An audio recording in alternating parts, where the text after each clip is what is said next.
Halo, Assalamualaikum warahmatullahi wabarakatuh. Salam sejahtera bagi kita semuanya. Bagaimana kabarnya anak-anak semuanya?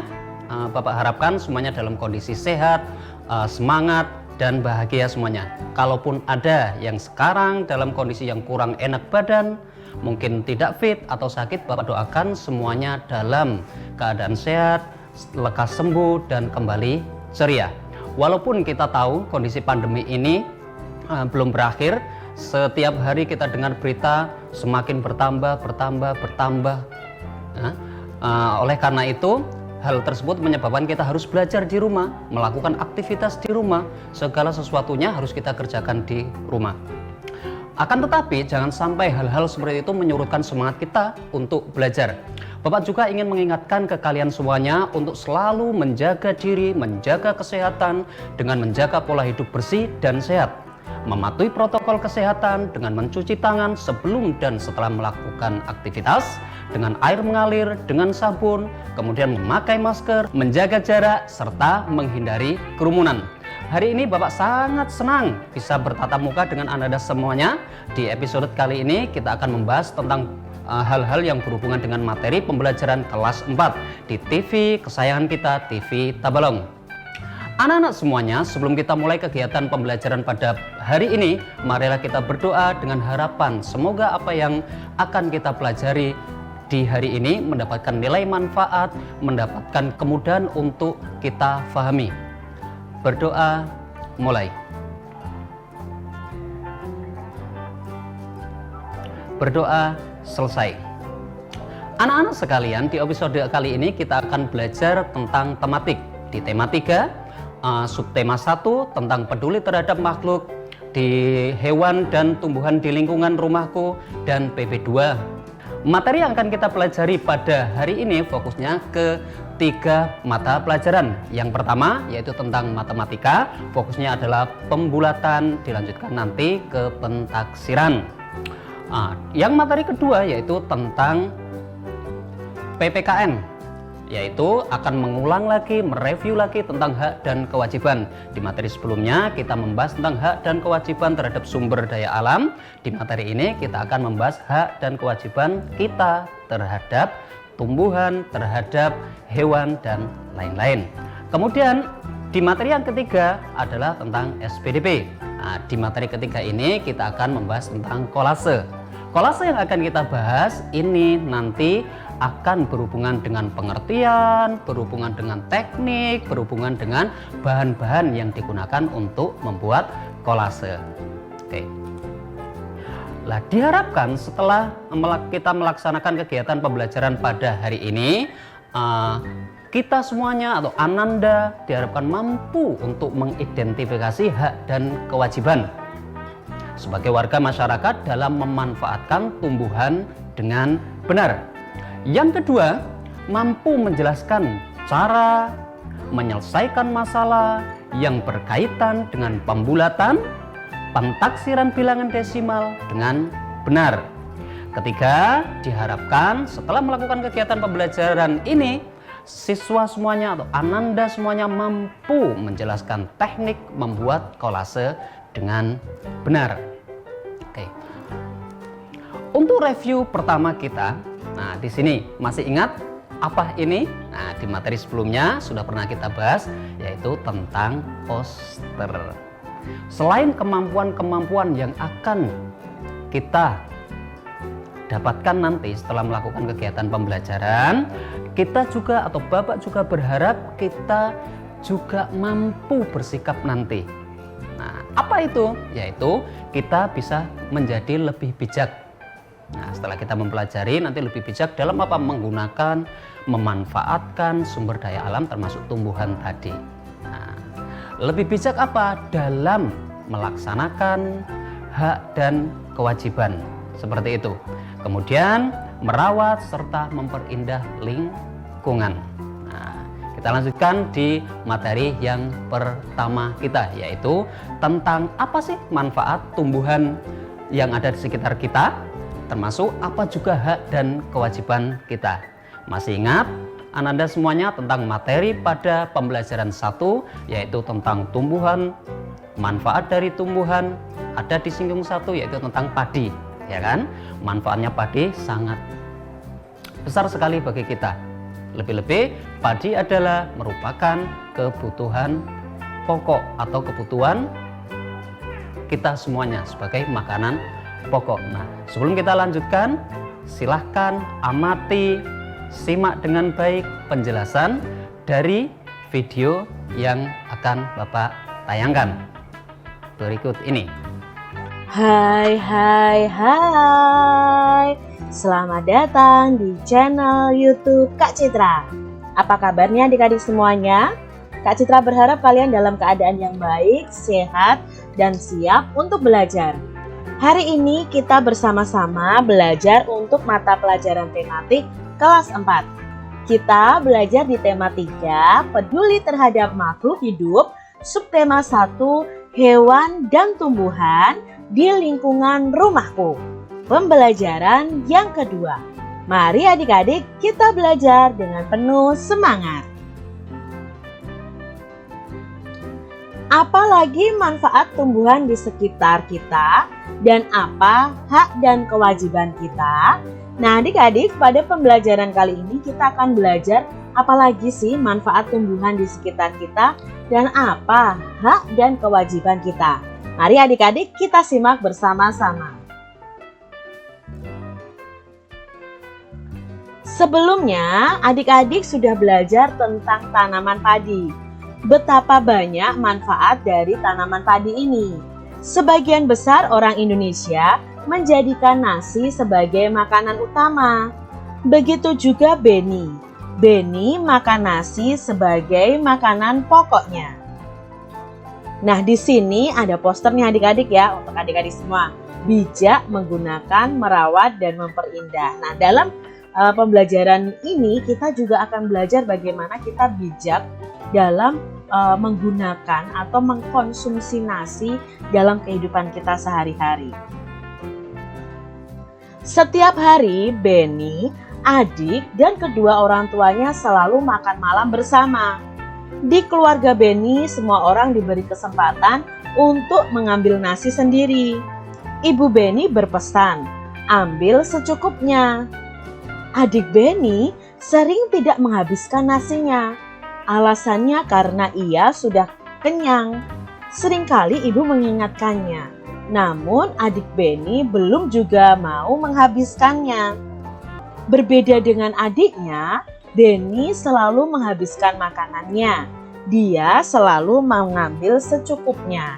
Nah, ini tadi adalah cerita tentang keluarga Beni dalam mengkonsumsi nasi sebagai makanan pokok mereka.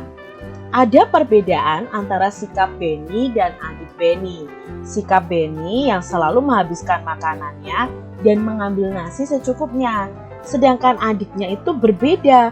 Dia tidak pernah menghabiskan nasinya yang alasannya sudah kenyang. Apa yang dilakukan adik Beni terhadap makanannya?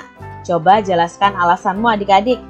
Nah, adik Beni ini makanan yang diambil itu tidak selalu habis. Ya, tidak dihabiskan makanannya. Lalu, apa yang dilakukan Beni terhadap makanannya? Nah, apa yang dilakukan Beni terhadap makanannya adik-adik? Dia selalu menghabiskan makanannya karena mengambil nasinya secukupnya saat makan. Manakah yang menurutmu telah bersikap bijak terhadap makanan? Beni atau adiknya adik-adik? Lalu jelaskan alasanmu. Ya, yang bersikap bijak terhadap makanan itu adalah Beni dibandingkan adiknya. Beni tidak menyia-nyiakan makanannya, selalu mengambil secukupnya ketika makan. Ketika adik Beni membuang makanan, kira-kira menurut adik-adik siapa saja sih yang dirugikan? Nah, tentunya yang dirugikan yang pertama adalah ayah dan ibu. Mereka telah berusaha mencari dan menyediakan makanan. Selain itu, orang di sekitar yang tidak mampu juga ikut dirugikan. Mereka susah loh mencari makanan, namun yang bisa makan justru membuang-buang makanan. Yang dirugikan lagi adalah petani adik-adik. Mereka sudah susah payah menanam padi dan merubahnya menjadi beras. Namun si adiknya Benny tadi bukannya dimakan malah dibuang karena tidak habis. Ketika adik Benny makan malam, apakah dia sudah mendapatkan haknya? Ya, adiknya itu sudah mendapatkan haknya. Adik Benny mendapatkan hak memperoleh makanan dan bisa makan malam bersama keluarganya. Lalu ketika adik Benny membuang makanannya, apakah dia sudah melaksanakan kewajibannya? Belum adik-adik sih, adik Benny ini belum melaksanakan kewajibannya. Memang hak adik Benny itu memperoleh makanan, tetapi kewajibannya itu ya harus menghabiskan makanan yang dia ambil, tapi malah dia tidak menghabiskannya. Ketika Benny menghabiskan makanannya, apakah dia sudah melaksanakan kewajibannya? Nah, kalau Benny sudah ya adik-adik, karena Benny menghabiskan makanannya itu berarti dia sudah melaksanakan kewajibannya. Kita tidak boleh menyia-nyiakan makanan. Kita juga harus bijak nih adik-adik memanfaatkan makanan yang tersedia bagi kita. Tanaman mempunyai banyak manfaat untuk manusia. Selain untuk makanan, tanaman itu juga menghasilkan oksigen. Kita berhak menikmati manfaat dari tanaman, namun kita juga wajib untuk bijak menggunakannya. Salah satu cara bijak dalam menikmati manfaat dari tanaman adalah dengan tidak membuang-buang makanan. Coba adik-adik bayangkan kalau semua orang seperti adik Benny tadi, berapa banyak nasi yang terbuang sia-sia setiap harinya? Lalu berapa banyak sumber daya alam dan energi yang terbuang setiap harinya? Bagaimana dengan adik-adik semuanya? Sudahkah adik-adik memanfaatkan makananmu dengan baik? Apakah kalian masih makannya masih bersisa dan membuang sisa makanannya? Nah, itu berarti kalian tidak memanfaatkan sumber daya alam yang sudah disediakan ya, yaitu padi yang kita olah setiap hari, kita makan, tapi malah kamu tidak habis dan membuangnya. Itu sangat tidak bijak adik-adik. Jadi mulai sekarang adik-adik saat makan ambil nasi secukupnya dan kalian makan sampai habis. Berpikirlah sebelum kamu membuangnya. Ini adalah proses dari penanaman padi dari awal ya adik-adik ya, mempersiapkan sawahnya sampai menjadi nasi. Nah, sebelum padi ditanam itu, sawah itu dibajak adik-adik oleh petani ya, dibajak tanahnya supaya tanahnya bisa ditanami padi. Itu waktunya 1 hari. Lalu padi ditanam itu hari ke-21 sampai ke-30. Jadi hari ke-21 sampai ke-30 itu petani menanam padinya. Padi mulai berbiji itu pada hari yang ke-100.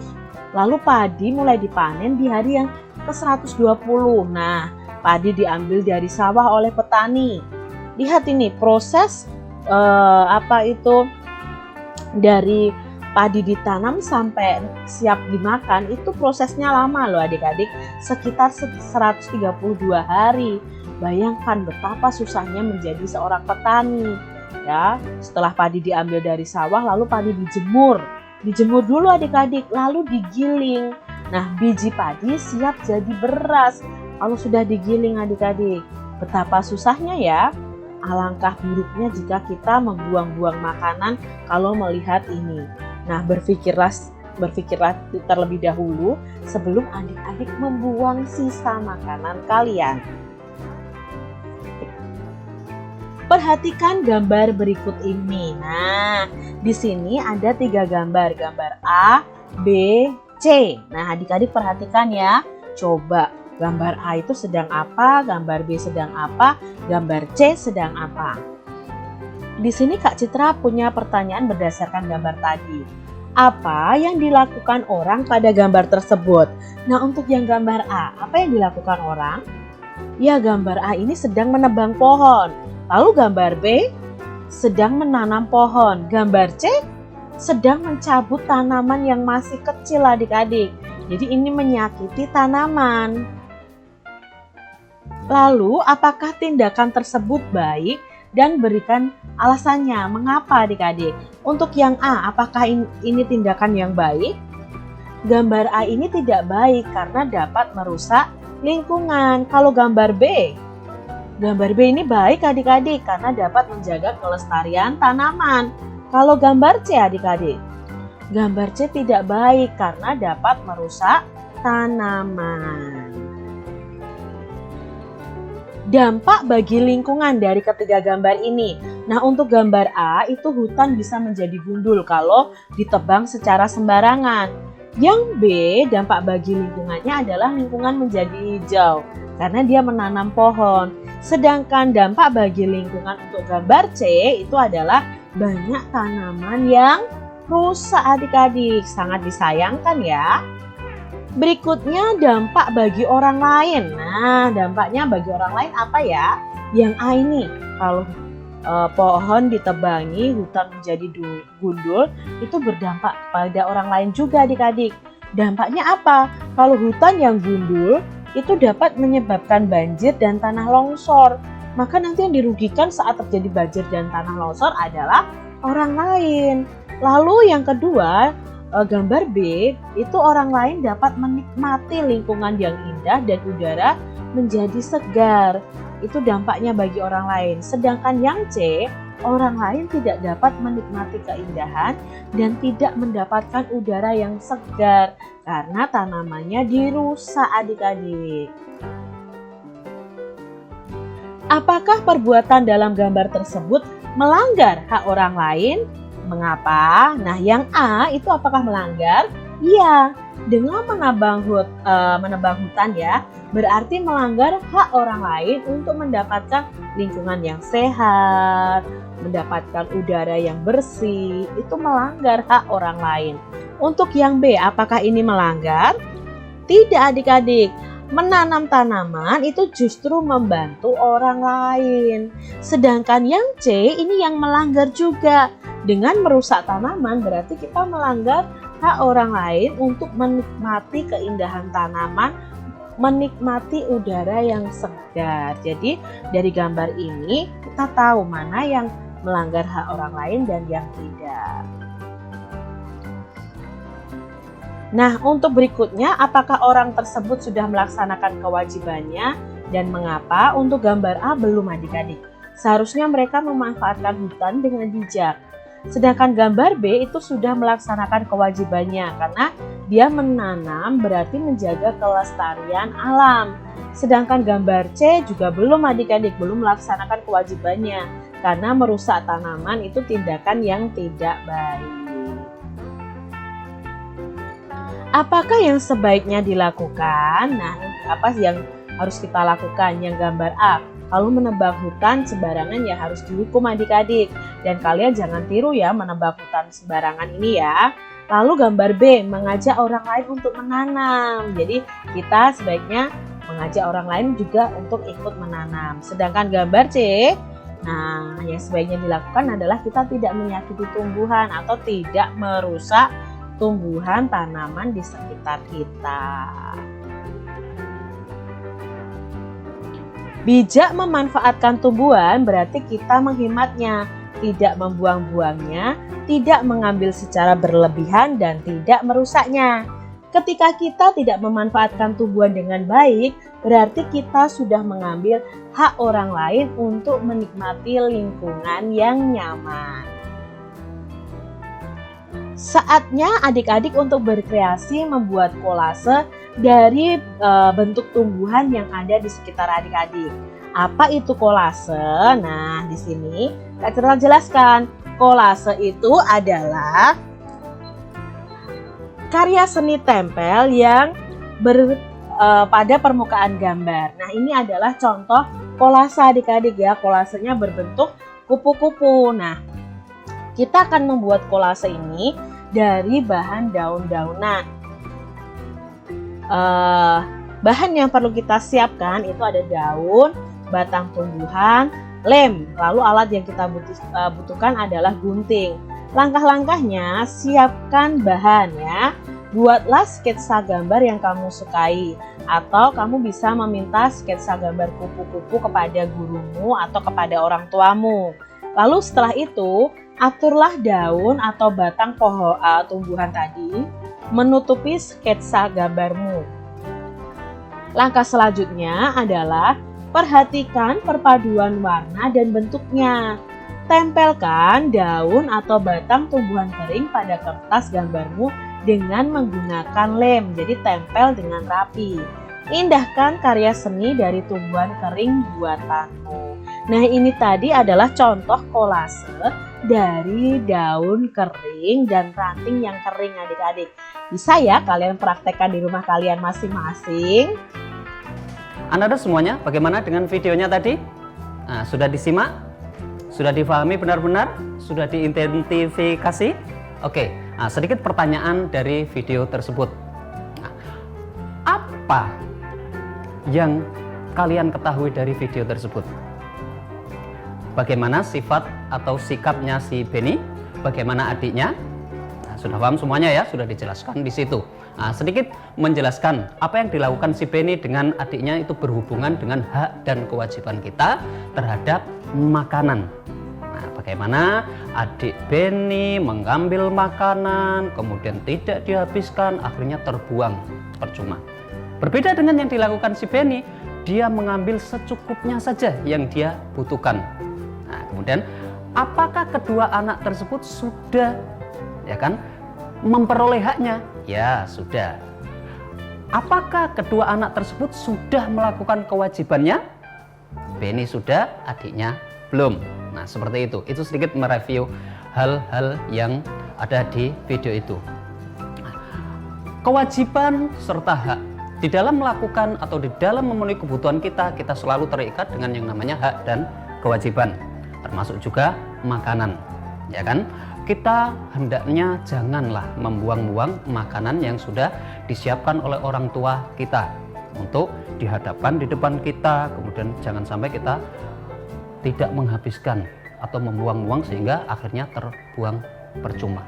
Nah, mari kita ingat kembali bahwa sebelum makanan atau sebelum nasi itu ada di hadapan kita, si nasi itu melalui banyak sekali proses atau tahapan, ya kan?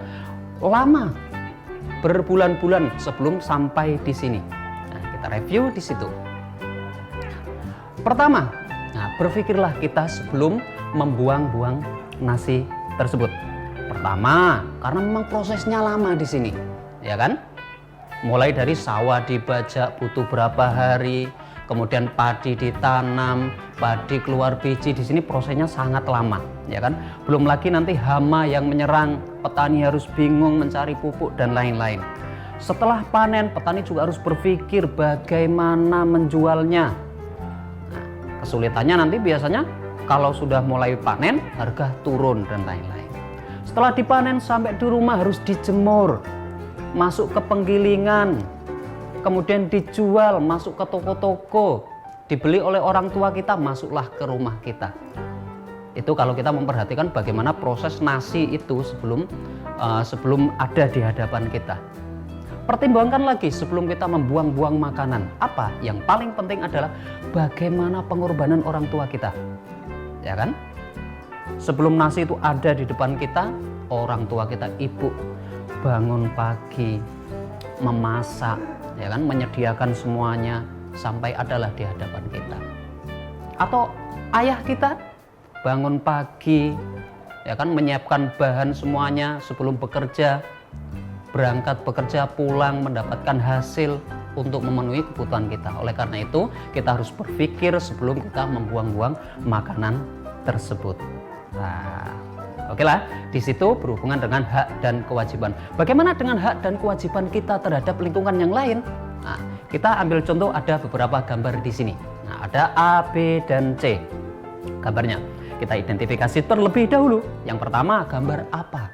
Yaitu seseorang sedang menebang pohon di hutan. Yang kedua, gambar B, seorang anak sedang menanam, ya kan? Atau mereboisasi, menanam pohon. Yang ketiga, gambar seorang anak sedang mencabut, ya kan, pohon atau tumbuhan yang ditanam. Nah, Apa hubungannya? Pertama, mari kita identifikasi di sini.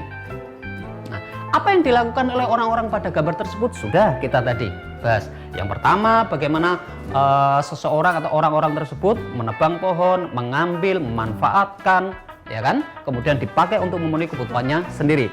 Yang kedua, bagaimana si anak tersebut menanam pohon, berarti dia sudah memiliki kesadaran bagaimana dia harus menjaga lingkungan, ya kan? Dan salah satunya dengan menanam pohon. Yang ketiga, bagaimana si anak tersebut, ya kan, dengan semaunya mencabut, ya kan, sehingga menimbulkan kerusakan. Yang kedua, apa tindakan tersebut baik? Bagaimana? Baik? Yang pertama, baik tidak? Ternyata kurang baik atau tidak baik.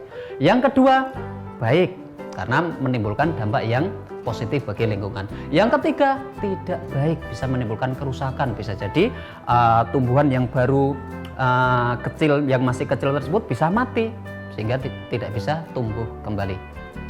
Yang berikutnya, apa dampak bagi lingkungan? Sangat besar ternyata. Yang pertama, gambar pertama bisa menimbulkan kerusakan apabila tidak dibarengi dengan reboisasi. Ya kan, bagaimana pohon-pohon ditebang sehingga timbul hujan, air tidak bisa menyerap ke dalam tanah, ya kan? Timbul erosi, sampailah ke sungai, sungai penuh dengan tanah sehingga keruh, sampailah ke daerah-daerah yang ada di bawah sehingga menimbulkan banjir di mana-mana. Itu dampaknya yang sangat besar. Belum lagi dampaknya yang terjadi di tempat atau lokasi tersebut. Kemudian dampak yang ditimbulkan dari gambar kedua, ya karena hal itu atau perbuatan yang dilakukan di gambar kedua ini hal yang positif, sehingga dampaknya juga menimbulkan dampak yang positif juga. Apa salah satunya? Membuat lingkungan menjadi lebih segar, sejuk, ya kan, terpenuhinya kadar oksigen yang ada di sekitar. Belum lagi bagi tumbuhan atau hewan yang lain. Kalau tumbuhannya besar, bisa jadikan tempat tinggal bagi tumbuhan yang lain. Akarnya dari tumbuhan itu bisa mengikat tanah sehingga tidak bisa atau tidak menimbulkan longsor atau hal-hal yang lain. Bagaimana dengan yang ketiga, dampaknya bagi lingkungan? Ya jelas, karena tumbuhan tersebut tidak akan bisa hidup kalau sudah dicabut, ya kan? Sehingga lingkungannya tidak menjadi rindang, tidak menjadi baik, bisa jadi panas dan rusak seterusnya. Apa dampak bagi orang lain? Nah, setelah dampak lingkungannya, jelas bisa menimbulkan dampak bagi orang. Kalau sudah terjadi bencana, pasti resiko atau akibatnya itu akan dialami oleh saudara-saudara kita, ya kan? Seperti kita lihat di televisi bagaimana bencana tanah longsor, bagaimana banjir yang diakibatkan karena hujan yang ada di gunung sehingga turun, ya akan menimpa rumah-rumah tenggelam. Akhirnya saudara-saudara kita pula yang mengalami atau terdampak dari perbuatan kita sebenarnya. Yang ketiga, apa dampaknya bagi orang lain? Ya, tercukupi kebutuhan oksigen, ya kan? Kalau tumbuhan itu termasuk jenis tumbuhan yang berbuah, nah bisa memenuhi kebutuhan hidup juga. Yang ketiga, dampaknya bagi orang lain, ya bisa menimbulkan kerusakan, ya kan? Orang yang menanam kemudian dicabut sehingga mati. Nah, bagaimana orang itu pasti sangat tidak senang. Apakah perbuatan dalam gambar tersebut melanggar hak orang lain? Jelas, ya kan? Di gambar pertama seharusnya orang lain itu mendapatkan manfaat dari hutan, itu bagian dari hak, kemudian dirusak, akhirnya tidak mendapatkan haknya. Yang kedua, gambar B, apakah perbuatan dari gambar tersebut melanggar hak? Tidak, justru itu adalah dalam rangka pemenuhan haknya terhadap tumbuhan. Yang ketiga, jelas itu melanggar hak karena menimbulkan kerusakan. Oke. Anda semuanya, demikian ulasan kita tentang gambar yang berhubungan dengan hak dan kewajiban kita terhadap lingkungan. Oleh karena itu, Bapak berpesan segala sesuatu yang kita lakukan yang berhubungan dengan hak dan kewajiban terhadap lingkungan, lakukanlah dengan seimbang. Nah, jangan kemana-mana dulu, kita lanjutkan setelah jeda iklan berikut ini.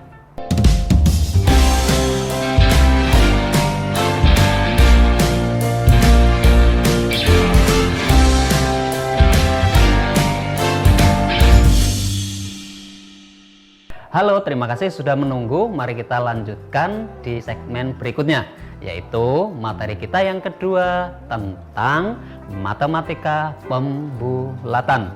Nah, Sebelum kita lanjutkan, Bapak mengingati tentang materi yang sudah kita bahas tadi. Nah, di materi yang tadi ada berhubungan dengan manfaat dari tumbuhan. Salah satunya tumbuhan itu bisa menghasilkan apa? Buah, bisa menghasilkan kayu, bisa menghasilkan daunnya yang bisa kita manfaatkan. Nah, termasuk tadi padi, ya kan? Lah, padi setelah melalui proses beberapa bulan, dia kan akan menghasilkan yang namanya biji padi atau gabah. Lah, hasil tersebut biasanya kan dihitung atau diukur dengan ukuran tertentu. Nah, hasilnya mungkin ada di dalam 1 hektar atau dalam 1 petak tanah itu sampai 1 ton, 3, 2 ton, berapa dan lain-lain. Nah, kenapa Bapak menyinggung ke angka-angka tersebut? Lah, inilah yang akan kita bahas. Pembahasan kita yaitu tentang pembulatan. Nah, pembulatan di sini itu mempunyai aturan. Sebelum kita bahas pembulatan, angka-angka yang tadi 1, dan lain-lain itu yang akan kita bahas. Ingat, di dalam membaca atau di dalam menamai angka atau bilangan-bilangan desimal, kita harus menyebutnya dengan benar. Jangan kita menganggap itu hal yang biasa. Oh, biasanya kita memakai seperti ini, tapi sebenarnya salah. Sebagai contoh, 1,75. Nah, sering kita menemui di luar atau di mana mungkin orang membacanya 1,75. Nah, anak-anak, penyebutan tersebut 1,75 itu sebenarnya tidak benar atau kurang pas. Yang benar adalah 1,75. Oke, kita lanjutkan. Ketentuan atau aturan di dalam pembulatan di matematika kita mengambil yang lebih mudah supaya nanti pemahaman kita juga menjadi lebih mudah. Yang pertama, aturannya adalah jika kita menemui bilangan 0, 1, 2, 3, dan 4, maka bilangan-bilangan tersebut nantinya akan kita bulatkan naik atau turun. Apa? Ya, turun berdasarkan gambarnya, maka kita membulatkan bilangan 0, 1, 2, 3, dan 4 adalah turun. Sehingga akan menambah bilangan depannya itu 0. Berarti bilangan depannya nanti ditambah 0. Nah, gitu. Seterusnya, jika kita menemui bilangan 5, 6, 7, 8, dan 9, maka bilangan tersebut nanti akan kita bulatkan naik. Nah, karena kita bulatkan naik, maka akan menambah bilangan depannya itu 1 angka atau 1 bilangan. Itu mungkin lebih mudahnya. Apakah ada cara yang lain, Pak? Ada. Bisa kita memakai garis bilangan dengan memakai aturan lebih kecil atau lebih dari atau kurang dari juga bisa sebenarnya. Gitu. Nah, ingat ya, di dalam kita membulatkan, kita harus mengingat materi-materi sebelumnya di kelas 2, kelas 3, dan di kelas 4 itu sendiri. Apa yang harus kita ingat? Pertama yaitu nilai tempat dari suatu bilangan serta nilai angka dari suatu bilangan. Ada satuan, puluhan, ratusan, ribuan, ya kan? Per puluhan, per sepuluhan, per seratusan, dan per seribuan, serta seterusnya. Oke. Ada nilai tempat di sini. Nah, nilai tempat itu meliputi satuan, ratusan, ribuan, per sepuluhan, per seratusan, per seribuan pada bilangan 123,456. Ingat ya, cara membacanya 123,456. Jangan kita membaca 456. 123,456. Jangan ya. Oke. Itulah yang dinamakan nilai tempat.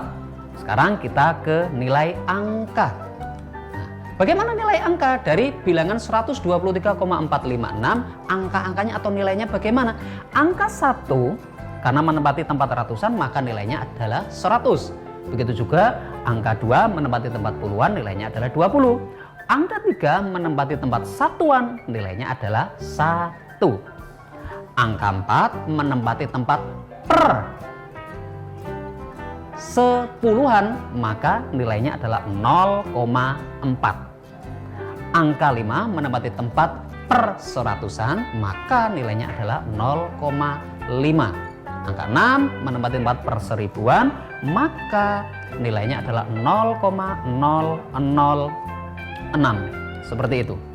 Oke. Langkah pembulatan, kalau kita mau membulatkan sebelum masuk ke penaksiran, kita kan harus menyelesaikan materi tentang pembulatan atau benar-benar paham tentang materi pembulatan. Langkah pertama adalah pahami dulu perintahnya. Biasanya di setiap soal itu akan ada bulatkan ke satuan terdekat, bulatkan ke persepuluhan terdekat, bulatkan ke ratusan terdekat. Nah, itu yang harus kita pahami terlebih dahulu. Langkah pertama. Langkah kedua, cari nilai tempatnya yang berhubungan dengan perintah tadi. Nah, nilai tempatnya di mana? Di satuan, puluhan kah, ratusan, ribuan, perseribuan kah, dan seterusnya. Kemudian ini yang penting, setelah kita ketemu nilai tempatnya tersebut, kita cari atau kita ubah di nilai belakangnya. Berarti yang kita ubah nanti adalah nilai yang di belakang. Contohnya seperti ini. Bulatkan pecahan desimal berikut sampai ke 2 tempat desimal. Berarti kedua tempat berarti per seratusan. Bilangannya adalah 6,326. Ya. Nah, berarti kita cari dulu. Setelah kita memahami perintahnya, kita cari nilai tempat per seratusan. Berarti ada di angka 2 per seratusan. Setelah kita ketemu, kita cari nilai tempatnya ada di 2, maka ubah nilai belakangnya. Berarti nilai belakangnya adalah 6, betul. Nah, seperti itu. Nah, di bilangan 6 tersebut, maka yang akan kita ubah adalah di 6 dulu. Nah, ingat di aturannya tadi, bilangan 6 itu naik atau turun untuk pembulatannya. Ternyata kita cek di depan tadi, di materi yang depan, yaitu dia naik. Sehingga kalau dia naik, berarti akan menambah 1, ya kan? Bilangan depannya, yaitu mana yang ditambah? Yaitu 2. Nah, 2 tersebut ditambah 1 sehingga menghasilkan atau menjadi 6,33 karena perintahnya adalah per seratusan. Seperti itu ya, sederhananya. Nah, contoh lagi. Contoh berikutnya 5,3687. Ingati satuan, persepuluhan, per seratusan, per seribuan. Jika perintahnya meminta untuk dibulatkan ke persepuluhan terdekat, maka bilangan tersebut akan menjadi 5,4. Nah, kenapa persepuluhan? Maka yang kita lihat adalah angka 6-nya. Nah, jika bilangan tersebut meminta untuk dibulatkan ke per seratusan terdekat, maka akan menjadi 5,37. Jika bilangan tersebut dibulatkan ke per seribuan terdekat, maka akan menjadi 5,369. Seperti itu. Demikian Ananda semuanya penjelasan tentang langkah atau cara untuk pembulatan. Di pembulatan ini Bapak harapkan semuanya paham dan mengerti, sehingga nanti akan mempermudah kita untuk mengerjakan soal-soal yang berhubungan dengan penaksiran. Kalau pembulatan sudah paham, penaksiran lebih mudah tentunya. Kita lanjutkan setelah jeda iklan berikut ini.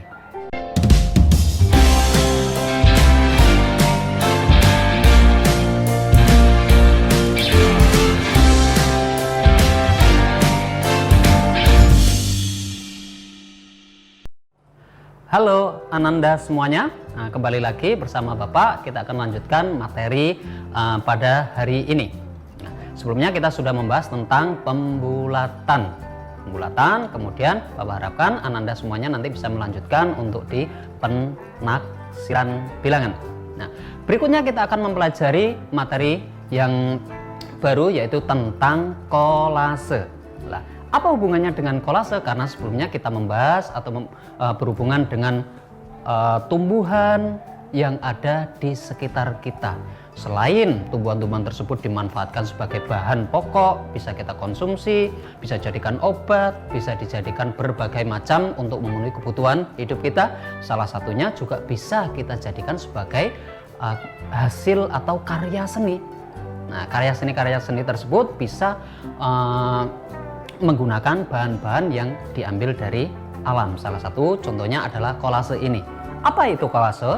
Kolase adalah sebuah cabang seni rupa yang meliputi kegiatan menempel potongan-potongan kertas atau material lain untuk membentuk sebuah desain atau rancangan tertentu.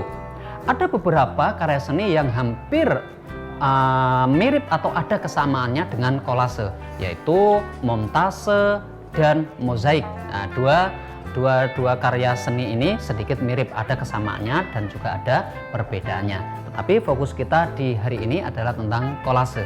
Ingati, kata kuncinya adalah dia menempel material atau bahan tertentu, ya kan, di atas bidang datar. Nah, kemudian sebelumnya didesain terlebih dahulu. Nah, bahan-bahan apa saja yang bisa kita gunakan untuk karya seni kolase ini? Tadi Bapak sudah menyinggung, yaitu bahan-bahan dari alam. Bahan-bahan dari alam apa saja? Banyak sekali ternyata. Biji-bijian bisa, kemudian daun kering juga bisa. Apalagi? Nah, betul sekali. Kulit dari bawang putih atau bawang merah juga bisa, atau kulit dari biji kuaci juga bisa. Nah, itu contoh-contoh dari bahan alam. Kemudian bisa juga kita menggunakan bahan-bahan dari bahan yang dibuat atau bahan yang memang diproduksi oleh pabrik. Apa? Manik-manik salah satu contohnya. Kertas, ya kan? Kertas putih, kertas origami, kertas berwarna-warni dan lain-lain. Nah, salah satu contoh dari bentuk kolase, mari kita amati.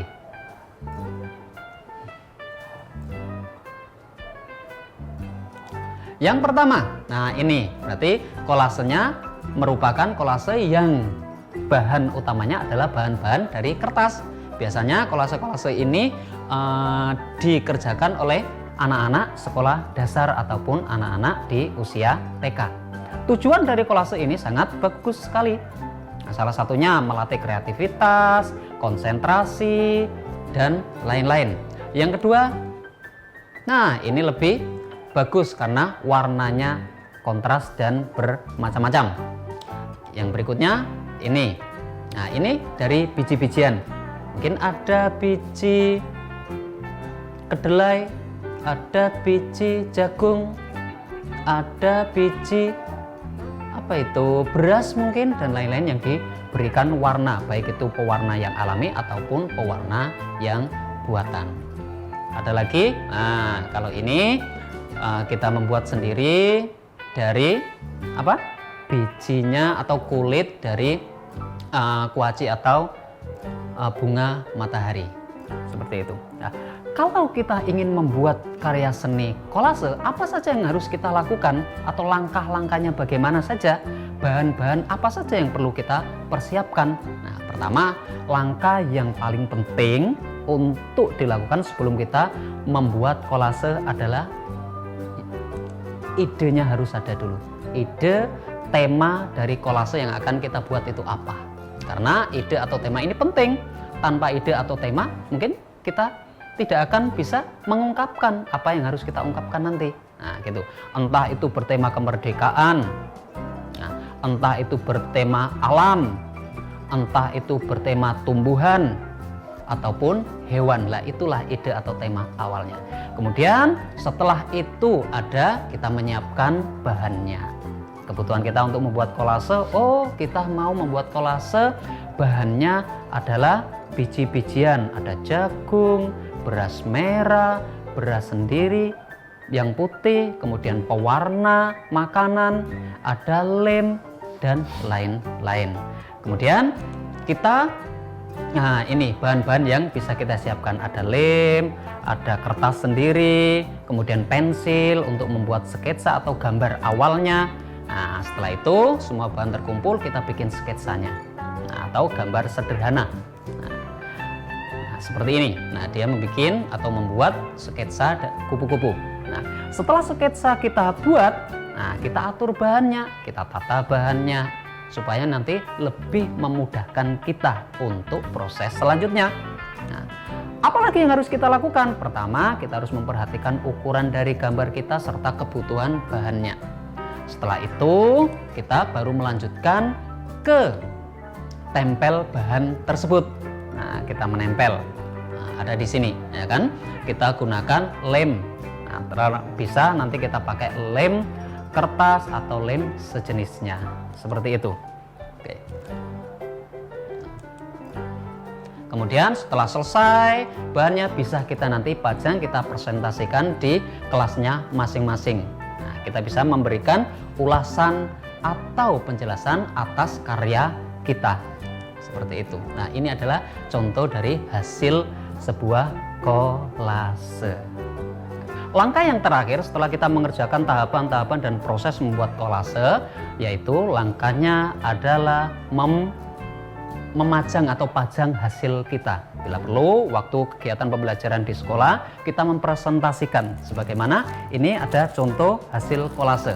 Nah, ini salah satu contoh hasil kolase. Dia dari mana? Ada bahannya beras, kemudian kacang hijau, ada kedelai. Nah, kemudian yang putih-putih ini adalah kulit dari bawang putih. Semuanya adalah bahan-bahan alam. Kita kombinasikan, kita warnai sesuai dengan tema yang kita inginkan. Nah, ini contoh untuk kegiatan yang bertema HUT RI, berarti temanya adalah berhubungan atau gambarnya berhubungan dengan HUT RI atau kemerdekaan. Sederhananya seperti ini. Silakan nanti kalau Ananda semuanya sudah membuat, kalau dalam kegiatan pembelajaran di sekolah sudah mulai dan ada tugas dari Bapak Ibu gurunya, setelah selesai membuat silakan nanti dipresentasikan di kelasnya masing-masing. Seperti itu. Ananda semuanya segmen demi segmen sudah kita lalui. Pembelajaran sudah kita selesaikan, tahapan-tahapan pun sudah kita laksanakan. Nah, tibalah kita di akhir kegiatan pembelajaran kita pada hari ini. Sampailah kita di kegiatan yang terakhir, yaitu kesimpulan atas apa yang sudah kita pelajari pada hari ini. Apa yang bisa kita dapatkan dari kegiatan pembelajaran kita hari ini? Kesimpulannya adalah tumbuhan itu mempunyai banyak manfaat bagi kehidupan kita, ya kan? Tetapi di dalam memenuhi hak kita terhadap tumbuhan, kita juga harus melakukan kewajiban kita terhadap tumbuhan. Jangan sampai kita hanya mengambil manfaatnya saja tanpa memperdulikan kelestarian dari tumbuhan itu sendiri. Yang kedua, dalam melakukan penaksiran bilangan, kita awali dengan pembulatan. Ingat, aturan di dalam pembulatan, jika kita bertemu dengan bilangan 0, 1, 2, 3, dan 4, maka kita bulatkan ke bawah sehingga akan menambah angka atau bilangan depannya itu 0.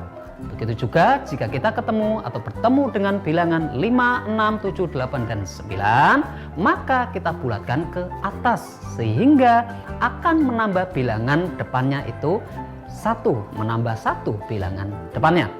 Yang ketiga, seni kolase. Nah, di seni kolase ini kita bisa menggunakan berbagai macam bahan, antara lain bahan alam ataupun bahan buatan. Boleh juga kita mengkombinasikan dari kedua bahan tersebut. Yang terakhir, di dalam melakukan kolase, mari kita ingati kembali. Perhatikan urutan atau tahapan, langkah-langkah dalam membuat kolase, sehingga akan mendapatkan hasil yang maksimal. Oke. Ananda, terakhir sebelum Bapak tutup kegiatan pembelajaran kita pada hari ini, di akhir video nanti akan ada pertanyaan-pertanyaan yang berhubungan dengan kegiatan pembelajaran kita. Silakan nanti disiapkan pensil atau alat tulisnya, catat, serta kerjakan. Dan di akhir pula akan Bapak tampilkan video singkat tentang contoh atau proses pembuatan kolase. Akhir kata, sebelum kita akhiri kegiatan kita pada hari ini, jangan lupa untuk selalu berdoa. Semoga apa yang kita pelajari pada hari ini memberikan nilai manfaat bagi kita serta barokah bagi kita. Tak lupa pula Bapak untuk selalu mengingatkan kepada kalian semuanya, tetap jaga kesehatan, patuhi protokol kesehatan, sehingga harapan kita akan terhindar dari virus-virus yang akan mengakibatkan diri kita itu sakit. Berdoa mulai.